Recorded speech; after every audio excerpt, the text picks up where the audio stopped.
साल 2025 में पाकिस्तान की जितनी ठुकाई हुई वो पाकिस्तान भूल ना पाएगा। ऑपरेशन सिंदूर में भारत ने पाकिस्तान को ऐसे जख्म दिए कि सदमे में आए मुनीर को ऊपर वाले अल्लाह की याद आ गई।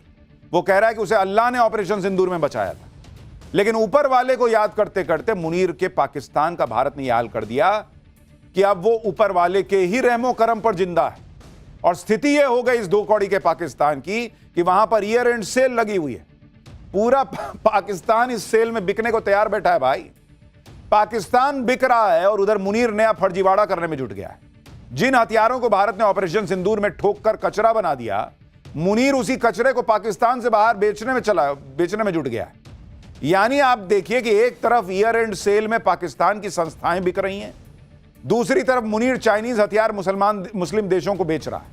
उधर डोनाल्ड ट्रंप ने मुनीर को गाजा में बुरी तरह से फंसा दिया, इधर पाकिस्तान के आतंकी भी मुनीर को बेनकाब कर रहे हैं। भारत के हाथों हुई पिटाई पर आतंकियों ने मुनीर की ही क्लास लगा दी है। यानी नया साल शुरू होने से पहले पाकिस्तान बुरी तरह से फंस गया है। पाकिस्तान में तो लोग कह रहे हैं कि मुनीर तो पूरा पाकिस्तान बेचकर विदेश भाग जाएगा भाई। कोई कह रहा है कि मुनीर और शहबाज की जोड़ी ने पाकिस्तान को ट्रंप के पास गिरवी रख दिया है। पाकिस्तान में कौन सी सेल लगी है, कैसे पाकिस्तान बिक रहा है, मुनीर को कैसे आतंकी सुनाए दे रहे हैं, क्या क्या हो रहा है, मुनीर का नया फर्जीवाड़ा कौन सा सामने आ गया है, सब दिखाऊं उससे पहले एक ट्रेलर देखिए।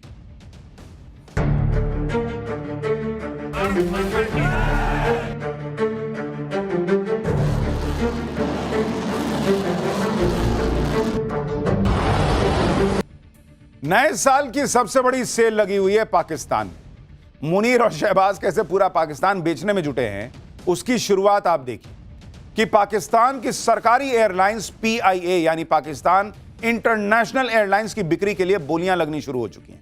पाकिस्तान सरकार PIA की 75% हिस्सेदारी बेच रही है, जबकि 25% हिस्सा अपने पास रखेगी। बाद में सरकार इस हिस्से को भी बेच सकती है। पाकिस्तानी मीडिया के मुताबिक PIA के लिए बोली लगाने का आज आखिरी दिन था। PIA को खरीदने के लिए 3 कंपनियों ने अपनी बोलियां बंद लिफाफों में जमा कर दी हैं। पाकिस्तान की सरकारी एयरलाइंस के लिए बोली लगाने वालों में लक्की सीमेंट के डीलरशिप वाला एक बिजनेस ग्रुप भी शामिल है। इसके अलावा आरिफ हबीब कॉरपोरेशन की लीडरशिप वाला ग्रुप है और प्राइवेट एयरलाइंस एयर ब्लू शामिल है।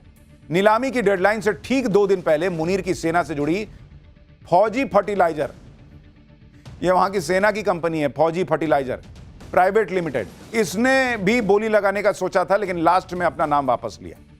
इस्लामाबाद में हुई नीलामी में PIA को खरीदने पहुंची तीनों कंपनियों के प्रतिनिधियों ने एक एक करके अपनी बोली बंद लिफाफे में ट्रांसपेरेंट बॉक्स में डाल दी।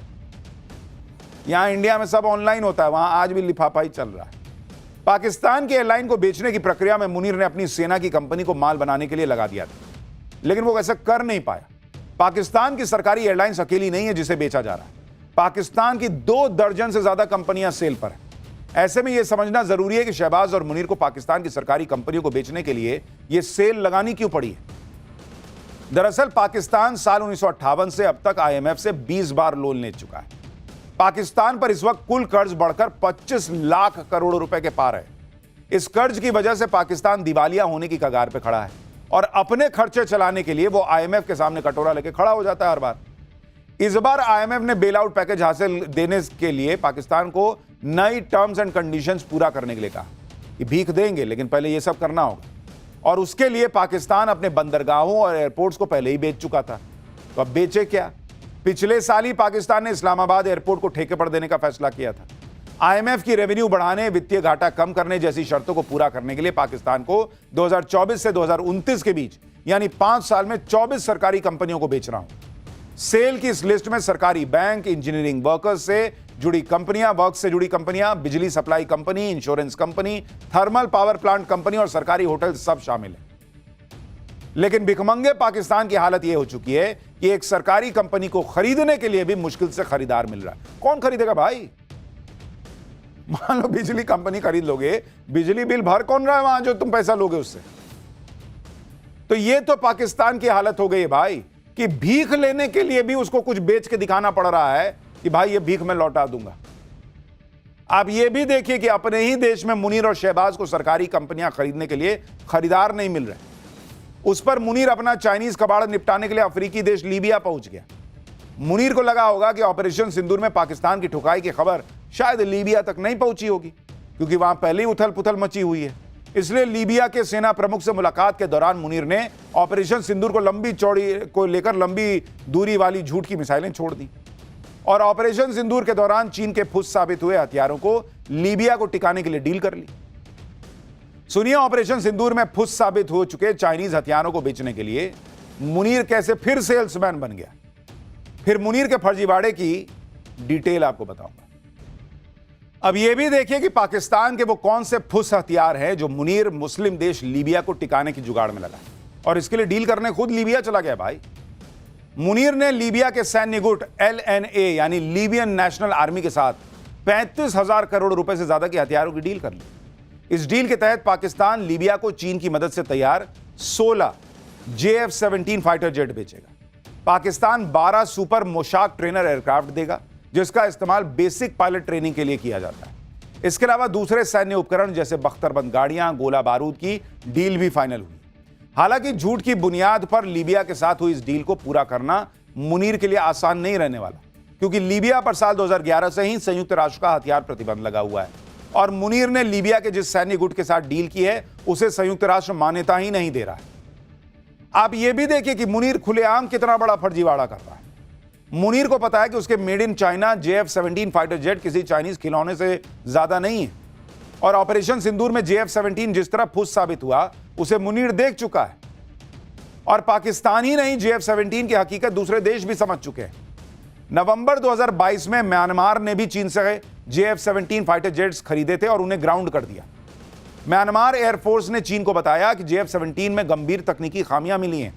ये fighter jets interception, ground attack और बॉम्बिंग मिशन के लिए बनाए गए थे, लेकिन तकनीकी समस्याओं के कारण काम ही नहीं कर रहे थे। भाई, चाइना का माल था, 10 दिन चल गया, वही बहुत था।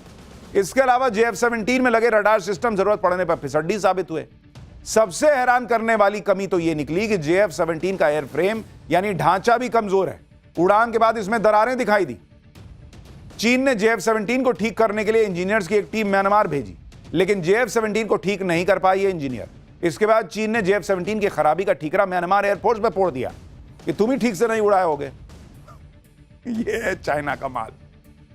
सबसे बड़ी बात यह है कि चीन की एयरफोर्स खुद भी JF-17 को कबाड़ मानती है, इसलिए उसने अपने बेड़े में शामिल नहीं किया है। भाई, उसको पता है कि किसी काम का तो है नहीं। चीन ने अपने जिस कबाड़ को पाकिस्तान को सटाया, अब मुनीर उसे दूसरों को टिकाने में जुट गया है, क्योंकि उसको पता है कि भारत जब फोड़ेगा तो ये सब काम तो आना नहीं है, कहीं से पैसा आ जाए। उनको तो पैसा दिखता है भाई कि कुछ भी कबाड़ बेच के भी पैसा ले लो। पाकिस्तान ने जो भी हथियार ऑपरेशन सिंदूर में इस्तेमाल किए थे, भारत ने सबको तबाह करके कबाड़ बनाया था। चाहे चाइनीज रहा हो, चाइनीज मिसाइल रही हो, टर्की के ड्रोन रहे हो। मुनीर भले ही अपना कबाड़ बेचने के लिए ऑपरेशन सिंदूर के लेकर अजब गजब बयान दे रहा हो, लेकिन मुनीर को अंदर तो पता है ना भाई कि ऑपरेशन सिंदूर में भारत ने पाकिस्तान में घुसकर उसके एयरबेस और आतंकी अड्डे मिट्टी में मिलाए थे। ऑपरेशन सिंदूर के बाद से मुनीर किस तरह खौफ में है, इसका सच न चाहते हुए भी मुनीर की जुबान पर आ ही जाता है। पिछले दिनों इस्लामाबाद में उलेमाओं की कॉन्फ्रेंस में मुनीर ने खुद माना कि ऑपरेशन सिंदूर में अल्लाह ने मदद न की होती तो न जाने पाकिस्तान का क्या हाल हो जाता। एक बार मुनीर को सुनिए, फिर आपको बताता हूं कि कैसे इस बयान से पाकिस्तान में उसकी छीछा लेदर हो रही है।